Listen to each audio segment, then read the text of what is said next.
সদৌ অসম ছাত্ৰ সন্থা আৰু যুৱ ছাত্ৰ পৰিষদৰ নেতৃত্বত গঠন হোৱা অসম জাতীয় পৰিষদৰ হাতলৈ হঠাৎ বিজেপিয়ে এৰি দিছে এটা ইস্যু।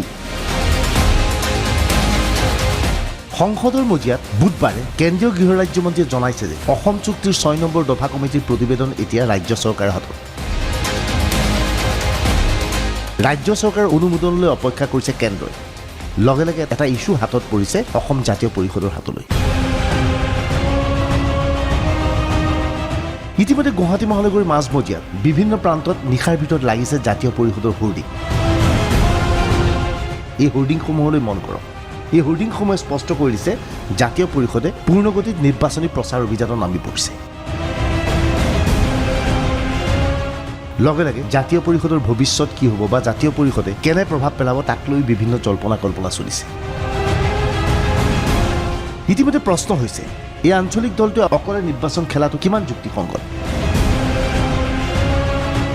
কংগ্ৰেছ AIDFৰ মিত্ৰগোটলৈ অসম জাতীয় পৰিষদ কিয় যোৱা নাই? আছুৰ নেতৃত্বই স্পষ্টভাৱে ইতিমধ্যে ঘোষণা কৰিছে সদৌ অসম ছাত্ৰ সন্থাৰ স্থিতি আপোচীন। সৰ্বভাৰতীয় অথবা সাম্প্ৰদায়িক দলৰ সৈতে কোনো ক্ষেত্ৰতে জাতীয় পৰিষদে বুজাবুজি নকৰে। 2021 নিৰ্বাচনত অসম জাতীয় পৰিষদে অকলে নিৰ্বাচন খেলিব নেকি? ৰাজ্যত ইতিমধ্যে গঠিত আঞ্চলিক দলসমূহ একত্ৰিত নহ'ব নেকি? যদি আঞ্চলিক দলসমূহ একত্ৰিত নহয় তেনেহ'লে 1951 পৰিস্থিতিৰ পুনৰাবৃত্তি হ'ব নেকি? ৰাজনৈতিক পৰ্যবেক্ষকসকলে ভালকৈ জানে সৰ্বানন্দ সোণোৱালৰ নেতৃত্বাধীন চৰকাৰখনৰ পৰা অসমৰ জনসাধাৰণে বহু আশা কৰিছিল। নিৰ্বাচনৰ পূৰ্বে এইখন চৰকাৰে বহু প্ৰতিশ্ৰুতি দিছিল, জাতি মাটি ভেটিৰ কথা কৈছিল, কিন্তু কাৰ্যত জাতি মাটি ভেটি শ্লোগানত ৰূপান্তৰিত হ'ল। অসমৰ ভূমি বাংলাদেশক হস্তান্তৰ কৰা হ'ল, নাগৰিকত্ব সংশোধনী আইন অনা হ'ল, কাগজখন পুনৰ্জীৱিত কৰিব নোৱাৰিলে, প্ৰতিশ্ৰুতি অনুসৰি নিবনুৱা সংস্থাপন দিব নোৱাৰিলে। এনেবোৰ কাৰণত সৰ্বানন্দ সোণোৱাল চৰকাৰৰ কাম কাজত অসন্তুষ্ট হৈছে ৰাজ্যৰ একাংশ লোক। সেই একেই পৰিৱেশ 1986 চনত প্ৰফুল্ল কুমাৰ মহন্তৰ নেতৃত্বত অগপ চৰকাৰ গঠন হোৱাৰ শেষ মুহূৰ্তত হৈছিল। সেই পৰিৱেশ আৰু এতিয়া পৰিৱেশৰ মাজত যথেষ্ট পাৰ্থক্য আছে। সেইখিনি সময়তো সকলোৰে মনত ধাৰণা হৈছিল আঞ্চলিক দল গঠন কৰি অগপক এসেকা দিব পৰা যাব। আজিও একেই ধাৰণা হৈছে যে এটা আঞ্চলিক দল গঠন কৰি চৰকাৰ গঠন কৰিব পৰা যাব। স্বাভাৱিকতেই প্ৰফুল্ল কুমাৰ মহন্তৰ কাৰ্যকালৰ সময়ৰ অৱস্থাৰ সৈতে সোণোৱাল চৰকাৰৰ কাৰ্যকালৰ অৱস্থাৰ সাদৃশ্য দেখা গৈছে। প্ৰফুল্ল কুমাৰ মহন্তৰ প্ৰথমটো কাৰ্যকালৰ সময়ত এনে এক পৰিৱেশৰ সৃষ্টি হৈছিল। মহন্তক পৰাভূত কৰাৰ স্বাৰ্থত একাধিক আঞ্চলিক দলৰ জন্ম হৈছিল। ফলশ্ৰুতিত ভোট বিভাজন ঘটি চৰকাৰ গঠন হৈছিল হিতেশ্বৰ শইকীয়াৰ।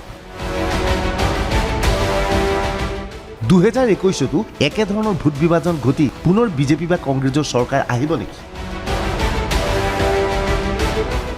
এতিয়া অসমবাসীৰ বাবে আটাইতকৈ ডাঙৰ সমস্যাটো হৈছে ভোট বিভাজন।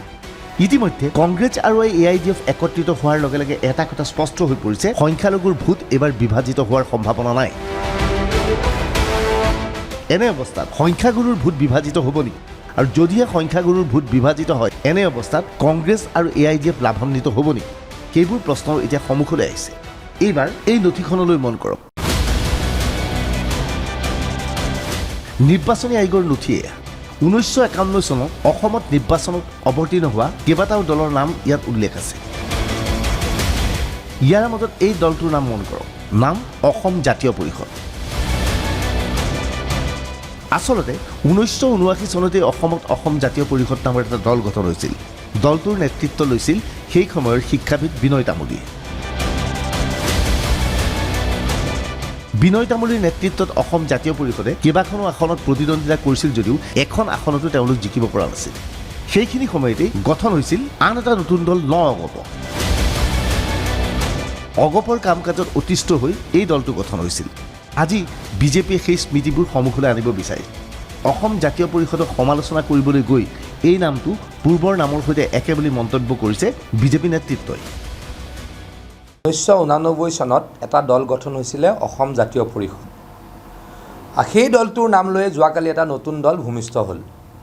আৰু নামটো হ'ল AJP AJP এইবিলাকৰ ক'ৰবাত সামঞ্জস্য আছে মই উপলব্ধি কৰোঁ যে AJPৰ নামত AJPৰ যদি ক'ৰবাত তেওঁলোকৰ দুটা ভোট ল'ব পাৰে নেকি আৰু AJPৰ যদি ক'ৰবাত অলপো এতিয়াও দুজন এজন ব্যক্তি আছে তেওঁলোকেও ল'ব পাৰে নেকি আৰু আমাৰ এটা BJP দলৰ শ্লোগান আছে হৰ হৰ মোদী ঘৰ ঘৰ মোদী তেখেতলোকে লৈ ল'লে আমি ঘৰে ঘৰে আমি গতিকে এটাও তেখেতলোকৰ নতুনত্ব নাই 1991 নিৰ্বাচনত অসমত একাধিক আঞ্চলিক দলৰ জন্ম হৈছিল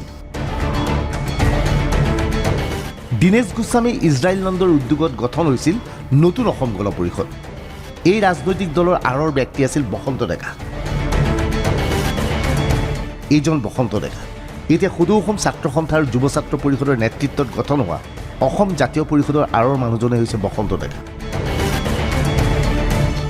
অথচ এই বসন্ত ডেকাই 1991 চনত অগপক ভাঙি আনি নগপ গঠন কৰিছিল আৰু নগপই সেইবাৰ নিৰ্বাচনত প্ৰতিদ্বন্দ্বিতা কৰিছিল নগপ অগপৰ পৰা পৃথক হোৱাৰ ফলত সেই নিৰ্বাচনত পুনৰ চৰকাৰ গঠন কৰিব সক্ষম হৈছিল তেতিয়াৰ গণশক্তি বুলি আখ্যা দিয়া হিতেশ্বৰ শইকীয়া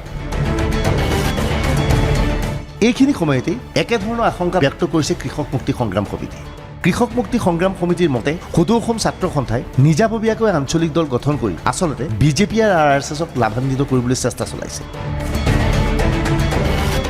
ইয়াৰ ফলত আটাইতকৈ সন্তুষ্ট হোৱা দলটো হৈছে বিজেপি আৰু RSS প্ৰশ্ন হয় এই দলসমূহক জাতীয় পৰিষদে একত্ৰিত কৰিব পাৰিবনে যেতিয়া আহিল তেতিয়া আমি একেলগে সংগ্ৰাম কৰিলোঁ আৰু এটা ধাৰা লৈ পেলাই KMSS আৰু আন শক্তিসমূহেও তেওঁলোকে ৰাজপথত সংগ্ৰাম কৰিছে আৰু কাৰ বিৰোধিতা কৰি আগবাঢ়ি গৈ আছে তো আমাৰ কথা হ'ল আমি তেতিয়াৰ পৰাই কৈ আছিলোঁ যে আমি আমাৰ আদৰ্শৰ আৰু পন্থাৰ লগত মিলা সংগঠনসমূহৰ লগত একেলগে আন্দোলন কৰাত আমাৰ আপত্তি নাই কিন্তু সকলোৱে কৈ থাকে যে এইদৰে কিয় নকৰা কেনেকৈ সদৌ অসম ছাত্ৰ সন্থাই এটা নিৰ্দিষ্ট লক্ষ্য পাবলৈ কিদৰে যাব লাগে সেই কথাটো আছুৱে ঠিক কৰিব বা 30 জনগোষ্ঠীয় সংগঠনে ঠিক কৰিব তো এই কথাটো আনে কোৱা কথাৰ ওপৰত ভিত্তি কৰি আমি যি টি কৰি নাথাকোঁ আৰু সেইকাৰণে সদৌ অসম ছাত্ৰ সন্থাই এই গতিৰে আগবাঢ়ি গৈ আছে এতিয়া কথা আহিছে যে ৰাজনৈতিক বিষয়টো মই ভাবোঁ আমাৰ যেতিয়া দল হ'ব সদৌ অসম ছাত্ৰ সন্থাৰ এটা পূৰ্ণ পৰ্যায়ত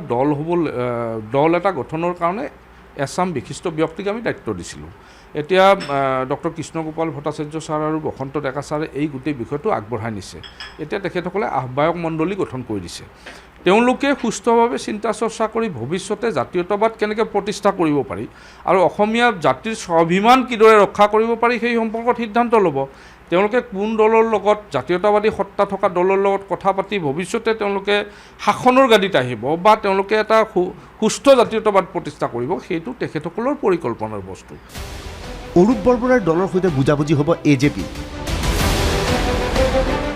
অদীপ কুমাৰ ফুকনৰ দলৰ সৈতে হ'ব বুজাবুজি নাটকীয়ভাৱে বৰবৰাৰ দলৰ সৈতে থকা জাহ্নু বৰুৱা আছুৰ সৈতেও আছে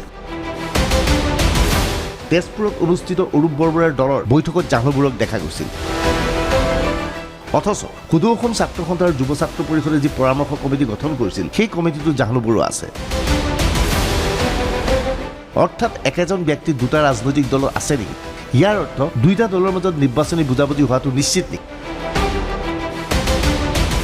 কিন্তু বাস্তৱ সত্যটো হ'ল যদিহে ভোট বিভাজন ঘটে তেনেহ'লে লাভান্বিত হ'ব কংগ্ৰেছ অথবা বিজেপি ইয়াৰ ফলত আঞ্চলিক শক্তিৰ কোনো ধৰণৰ যে উত্থান নহয় সেই কথা নিশ্চিত ব্যুৰ' ৰিপৰ্ট DY365